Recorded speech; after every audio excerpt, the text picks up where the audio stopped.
It really isn't fair. It's not fair that on my wedding parasha, my heart and my duty command me to speak about Nazis and bigots. It's not fair that because racists killed a young woman and beat others with sticks and clubs, that they receive attention and recognition. And it's not fair that while I continue to float on the love and the celebration of this past week, that I also have a twinge of guilt in doing so. But fair, like right, like good, like responsible, like true, feels like a word that no longer has much meaning. My heart is extra sensitive this week. On Monday, I was like a king. I married my person. The person who takes away the fear and the insecurity that continues to fill this world like a dense fog.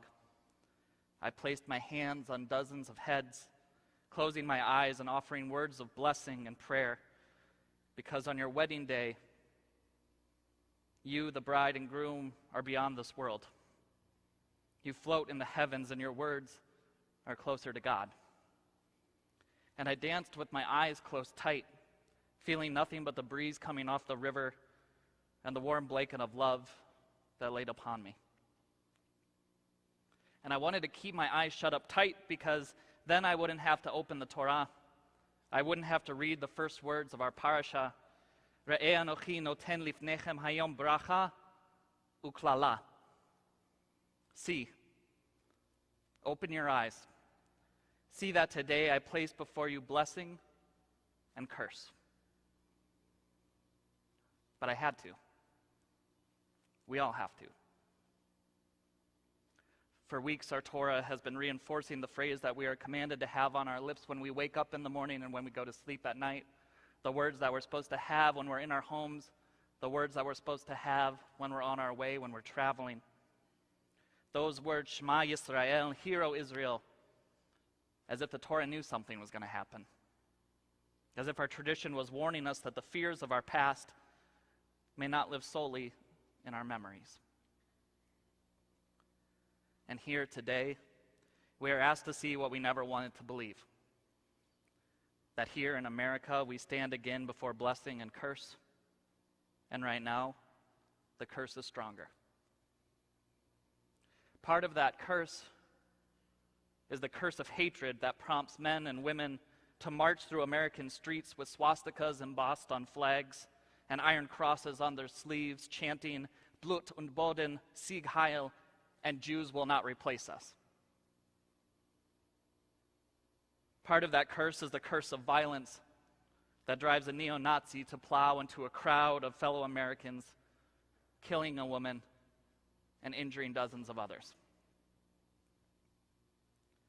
Part of that curse is the curse of fear and intimidation that lines men in army fatigues and assault rifles up across from Congregation Beth Israel in Charlottesville, Virginia, raising their arms in Nazi salutes and promising the president of the shul, the rabbis of the shul, that by the end of the day, their shul will be burnt to the ground.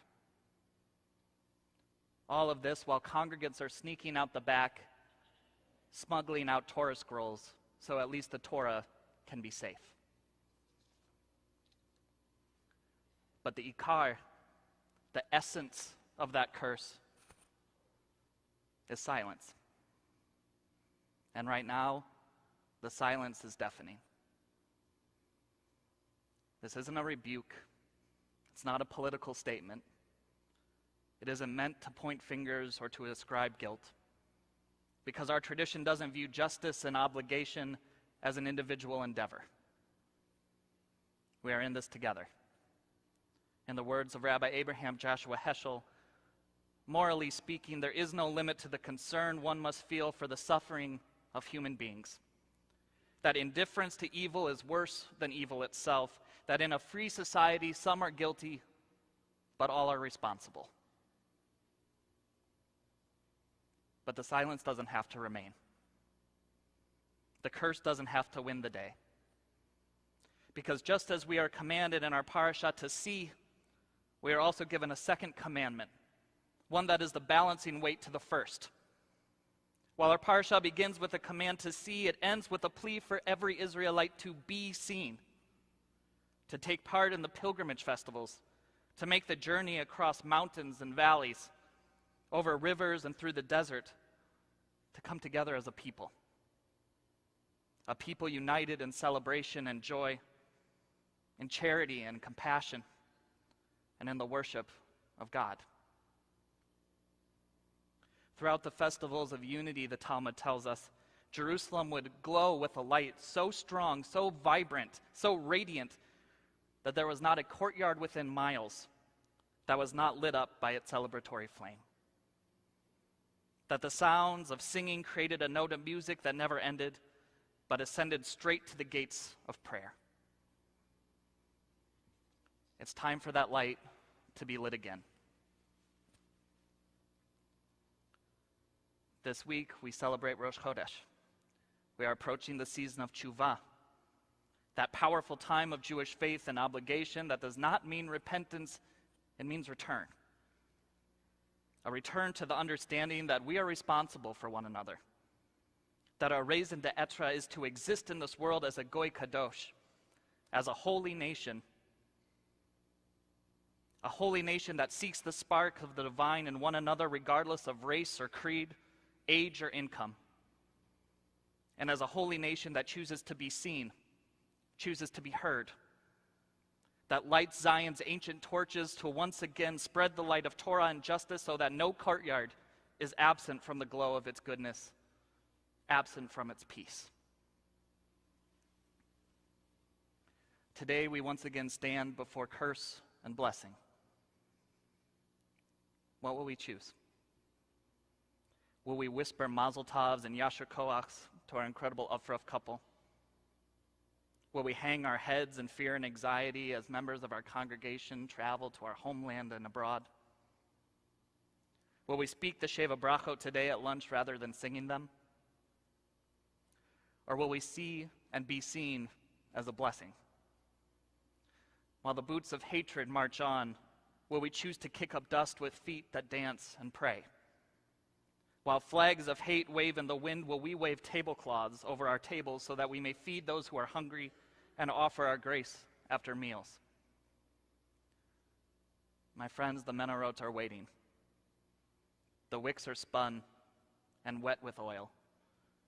And right now the flame is in our hands. It isn't fair that this responsibility has been put on us. It isn't fair that our Shabbat, this time of holiness, of joy, and of celebration, is filled with serious words and emotions. But we are a people who know that life isn't fair, who know that being part of a family isn't fair. But we also know that that family is everything, that it's worth it. Because we've heard, because we've seen, and because we've been seen before. This Shabbat, may we stand together united against hatred and fear. May the light of our community and melody of our prayer point our hearts to the difficult task of being seen, even when it is difficult to do so.